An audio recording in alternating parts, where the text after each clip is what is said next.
মাছ না দেখানোই ভালো। মাছ যা আছে যথেষ্ট একদম ভরপুর মাছ আছে, বড় বড় সাইজের মাছ আছে। মাছ দেখালে কিংবা মাছ জাল টানলে মাছের মুখ ঘয় রাখে যাবে, মাছ নাও খেতে পারে। আমি ওই জন্য, যেহেতু আর কয়েকটা দিন পাস বাকি, আপনাদের যে আমার পুকুরে যথেষ্ট পরিমাণ মাছ আছে, ওভারলোড মাছই দেয়া আছে, যাতে পুকুরের প্রত্যেকটা শিকারীগণ এসে খুশি মুখে আনন্দ সহকারে সমস্ত মাছ যেন ধরে নিয়ে যায় এবং তারা আনন্দ পায়, তারা আশাহতভাবে না ফেরে। আমি চাইছি সমস্ত শিকারী যেন মাছ পায়। রোজিনাস ক্লাবের সমস্ত মৎস্য শিকারী বন্ধু এবং ভিউয়ার্স বন্ধুদের স্বাগত।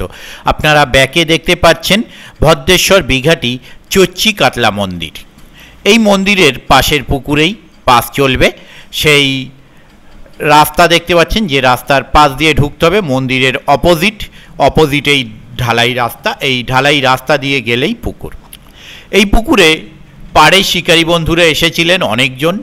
তাদের বক্তব্য, কমিটির বক্তব্য অল্প কিছু শুনতে পেলেন এবং এই সম্পূর্ণ বক্তব্য আপনি ভিডিও শেষে শুনতে পাবেন, তাই সম্পূর্ণ ভিডিওটা দেখে নেবেন। পুকুরের পরিস্থিতি দেখে যা মনে হলো, পুকুরে যথেষ্ট পরিমাণ মাছ আছে। মাছ যেগুলো নড়ছিল, মাছের সাইজও যথেষ্ট ভালো মনে হলো এবং ফটকা কিছু ছোট মাছ থাকলেও থাকতে পারে, দুটো একটা নড়ছিল। মাছ নিচে বসছিল, শিকারী বন্ধুরাও দেখলেন, আমিও দেখলাম।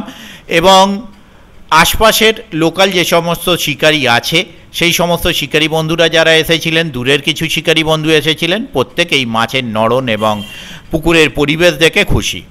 আগামী দিনে এই পুকুরে কীরকম কি মাছ পাবে বা কীরকম কি মাছ খাবে সেটা বলা সম্ভব নয়, তবে সবাই আশা রাখছেন, একটা ভালো আশা, যাতে মাছ খায়, কারণ যথেষ্ট মাছ আছে। পুকুর মালিকের ব্যবহার, যারা এসেছেন তারা ভালো পেয়েছেন এবং পুকুর তাদের পছন্দ হয়েছে। আগামী দিনে মাছ দেখানোর যে প্রোগ্রাম ছিল, যেহেতু রবিবারে পাস চলবে, তাই বুধবারে প্রত্যেক শিকারী বন্ধুর বক্তব্য ছিল যেন মাছ দেখানো না হয়, তাতে পাস চালাতে অসুবিধা হবে, হয়তো মাছ নাও খেতে পারে, তাই সেটা ক্যান্সেল করা হয়েছে। আর আশা রাখবো আগামী দিনে পাস চললে শিকারী বন্ধুরা যেন যথেষ্ট পরিমাণ মাছ পান, তাতে শিকারী বন্ধুর ভালো লাগবে, মালিক খুশি হবে, আমিও ভিডিও করতে গিয়ে আনন্দ পাবো। তবে আগামী দিন কি হবে সেটা আগামী দিনেই জানা যাবে। আমি যদি যেতে পারি সেই তথ্য আপনাদের সঙ্গে শেয়ার করব।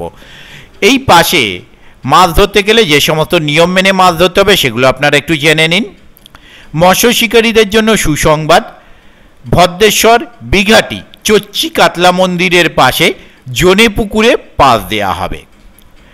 মৎস্য শিকারীগণকে জানানো যাইতেছে যে 9ই মার্চ 2025 হইতে প্রতি মঙ্গল, বৃহস্পতি, শনি, রবি পাস চলবে। উক্ত পাশে মাছ ধরার জন্য সকল শিকারীগণকে আমন্ত্রণ জানানো যাইতেছে। এই পাশে মাছ ধরতে গেলে যে সমস্ত নিয়ম মেনে মাছ ধরতে হবে সেগুলো আপনারা একটু জেনে নিন। 1. প্রত্যহ পাশের হার 3500 টাকা, অতএব একদিনে একটি সিটের মূল্য 3500 টাকা। 2. সপ্তাহে 4 দিন পাস চলবে, মঙ্গল, বৃহস্পতি, শনি ও রবিবার। 3. পাসের সময় ভোর 5টা হইতে বিকেল 5টা পর্যন্ত। 4. ছাতু, পাউরুটি, পিঁপড়ের ডিম, খোলের টোপ, সুজির টোপ ব্যবহার করা যাবে। কেমিক্যাল ও মেডিসিন ব্যবহার করা যাবে না, ভাষায় টোপ ফেলা যাবে না। 5. প্রত্যেক সিটে 3 গাছা হুইল ছিপ ফেলা যাবে। প্রত্যেক সিটে 6 কাঁটা বড়শি ব্যবহার করা যাবে।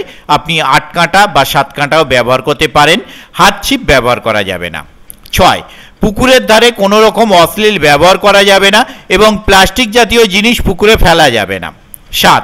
পুকুরে মাছ আছে কিনা ভালোভাবে খোঁজ খবর নিয়ে নাম নথিভুক্ত করুন। কোনো প্রাকৃতিক দুর্যোগের কারণে মাছ না খেলে কর্তৃপক্ষ দায়ী থাকবে না, মূল্য ফেরত কর্তৃপক্ষের কাছে বিবেচনাধীন বা বিবেচ্য। 8. কোনো প্রকার ভাষা ফাতনা, অ্যান্টেনা, তল ভাষা দিয়ে ছিপ ফেলা যাবে না। 9. অগ্রিম প্রদানের মাধ্যমে সিট বুক করতে হবে।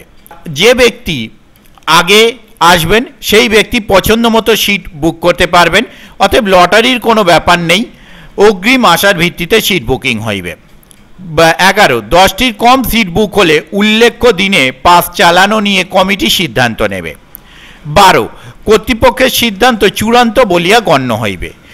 উপরিউক্ত নিয়মাবলী মানিয়া ছিপ ফেলিতে আসিবেন, নচেত আসিবেন না। যোগাযোগ, এই কমিটির সঙ্গে যোগাযোগ করবার জন্য ওনারা যে নাম্বার প্রদান করেছেন তা হলো অনিরুদ্ধ কারক, ডাকনাম রিক। ওনার কন্ট্যাক্ট নাম্বার 7980217466। আবারও বলছি 7980217466। ওনাদের দ্বিতীয় কন্ট্যাক্ট পারসন মিস্টার অভিদা, ওনার কন্ট্যাক্ট নাম্বার 9874388165। আবারও বলছি 9874388165।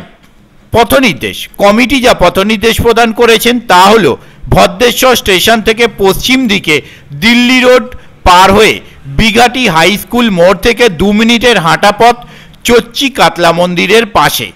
এর থেকে বেশি যদি কিছু জানার থাকে ওনাদের কন্ট্যাক্ট নাম্বারের মাধ্যমে কন্ট্যাক্ট করে নেবেন। আর পুকুরের লোকেশন আমি লিঙ্কের মাধ্যমে দিয়ে দিয়েছি, সেখান থেকে লোকেশন দেখে নিতে পারবেন। আর দেখতে থাকুন সম্পূর্ণ ভিডিওটুকু। আমি আপাতত বিদায় নিচ্ছি, পরের ভিডিওয় আমি আবার হাজির হব নতুন কোনো তথ্য নিয়ে। ধন্যবাদ। আমরা এখন রয়েছি ভদ্রেশ্বর বিঘাটি জোনে পুকুরে। এখানে আগামী দিনে পাস চলবে, বেশ কিছু শিকারী বন্ধু এসেছেন। তো মাছের ব্যাপারে বা মাছ দেখানোর ব্যাপারে তাদের কি বক্তব্য একটু আপনারা শুনে নিন। বলুন। মাছ না দেখানোই ভালো। মাছ যা আছে যথেষ্ট একদম ভরপুর মাছ আছে, বড় বড় সাইজের মাছ আছে। মাছ দেখালে কিংবা মাছ জাল টানলে মাছের মুখ ঘয় রাখে যাবে, মাছ নাও খেতে পারে। আমি ওই জন্য যেহেতু আর কয়েকটা দিন পাস বাকি, আপনাদের বক্তব্য। রবিবারে পাস চালানো হবে, তো ওই জন্য আমরা নিজেরাই বলছি যে জাল টানা দিতে হবে না। হ্যাঁ, দেখুন আপনি একই, আপনারও মত তাই, আপনারও মত তাই। তো এবার কমিটি পক্ষ কি বলছে একটু শুনে নিন। আমি পুকুর মালিক হিসেবে বলছি যে আমার পুকুরে যথেষ্ট পরিমাণ মাছ আছে, ওভারলোড মাছই দেয়া আছে, যাতে পুকুরের প্রত্যেকটা শিকারীগণ এসে খুশি মুখে আনন্দ সহকারে সমস্ত মাছ যেন ধরে নিয়ে যায় এবং তারা আনন্দ পায়, তারা আশাহতভাবে না ফেরে।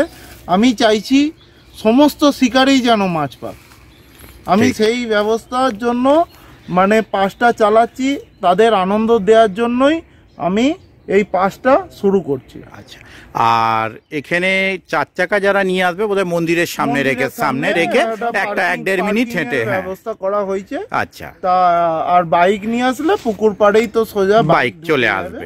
মালিক পক্ষের কমিটির পক্ষ থেকে এবং যাবতীয় সহযোগিতা করা হবে। হ্যাঁ, এবং পুকুরের প্রত্যেকটা শিকারীগণকে প্রত্যেকটা সিটে জলের ব্যবস্থা করে দেওয়া হবে এবং তাদের যাতে কোনো রকম পুকুর পাড় থেকে উঠে জলের জন্য না ব্যবস্থা না যেতে হয় এবং খাবারের জন্য সামনেই হোটেল থাকবে।